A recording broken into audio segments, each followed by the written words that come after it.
everybody, my name's Lee Foster Wilson and I'm an artist and illustrator from Cornwall in the UK. This year I have been taking part in the 100 Day project and I've been aiming to make a new finished piece of artwork every single day. I've just completed day 30, this one here, which has a lyric from one of my favourite songs by the band Planes, and it's "What You've Got, Don't Let It Fade." So that was today's drawing. So at day 30 I'm nearly a third of the way through the entire project, and drawing a finished piece of work every day has been a little bit of a learning curve, so I thought it might be nice to share with you a few of the things that I've picked up on over the last 30 days. Lesson number 1. Sharing experiments is harder than I thought it would be. When I started this project, I envisioned being more experimental with the drawings than I have been so far, but creating something in a short space of time every day that you know you're going to be sharing on social media puts on a certain kind of pressure, and I have definitely fallen back into my habitual ways of working with these pictures, more than I thought I would be. I regularly use the same kind of motifs, lots of florals, birds, moons and the like, and I was envisioning moving away from these a little bit and trying new things. However, I've come to realise that these motifs are part of the language of my style, and it would be too much of a jump to rid my work of them completely. Instead, I'm focusing on how to do them slightly differently, loosening up the florals, pairing colours I wouldn't normally use, trying different shapes and elements occasionally, and only being experimental with one element of each drawing. That way, I think I can hold back from any of the drawings being complete disaster and an embarrassment to share. So, the lesson here is, if you want to go experimental and share as you go, not to expect too much.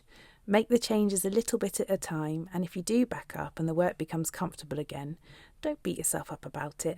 It's obviously what comes naturally to the language of your work.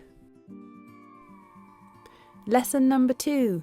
Little mistakes don't matter as much as I thought they would. I'm doing these drawings solely with my traditional materials on paper. Usually I work this way in my sketchbook and then take things I've worked on in there to final art, but this time I'm experimenting actually on the final piece. Sometimes not every line goes completely as I had envisioned it. If I was working digitally, I could undo, but here I either paint over it or just have to leave it. And increasingly, as I work on these, I'm coming to realise that if I'm not happy with something when I'm drawing it, it actually doesn't feel like such a clanging mistake when the whole image is done. And really, is anyone else going to notice unless I point it out? So the lesson here is not to obsess over every single line. Embrace the imperfection, learn from it, and move on. Lesson number 3. Pre-preparing the paper was a great idea, and also a terrible one. A contradiction, right? And as I explain this, I'm still in two minds as to what I think about having pre-prepared the paper for this project. On one hand, having the paper ready to go with a wash of colour or interesting marks on it means that I'm not left staring at a blank sheet of paper and wondering where to start. It gives me a jumping off point for colour and sometimes the composition too.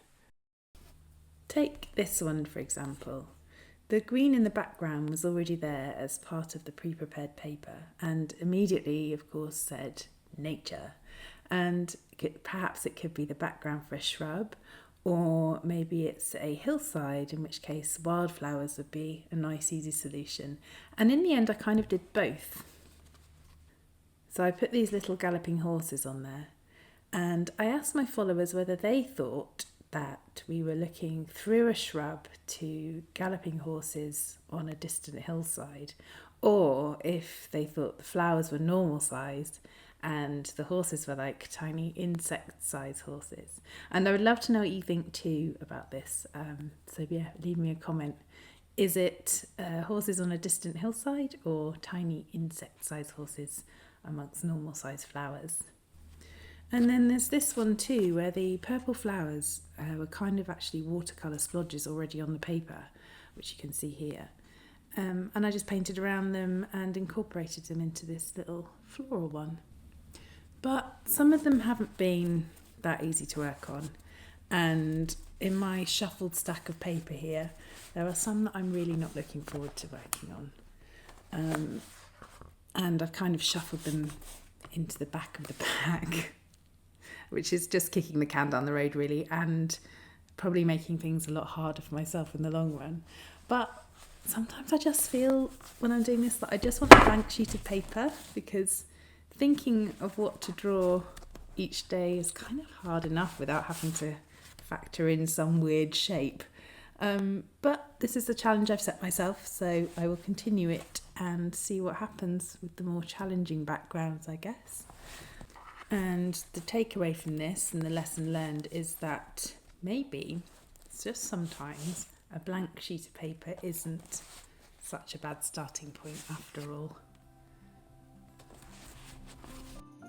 Lesson number 4. How much more art I could be making. So this happened to me once before when I worked on a book and I had to make 70 double-page spreads in about 6 weeks. Did I make that deadline? No, but that's because the turnaround time was absolutely ridiculous and I wasn't going to turn in half-baked work. But in the end, I was only a few days over the deadline, and it really made me think, just look what I can achieve when I really get my head down and just make the art. And this is the same. Somehow, in the day-to-day running of my business, quite a lot of the time, making finished art falls down the pecking order of things that need to be done. And while I do make a lot of art, if you followed me for a while, you'll know that most of it is in sketchbooks, and it takes me time to get out of there and do something that I would consider a final piece. This isn't a bad thing. Good things take time. But in making these to share, so therefore putting pressure on myself to make them good, they are adding up to being quite the body of work for my licensing portfolio. And if I'm not totally pleased with some of them, then I just won't send them over to my agent just yet. The idea is already there, and I can rework it and make it better in my own time. And lastly, if you're going to show up every day, it's a commitment. Especially if you're going to do it via video. The time-lapse shorts and reels I've been making take as long to edit as it takes me to actually make the drawing.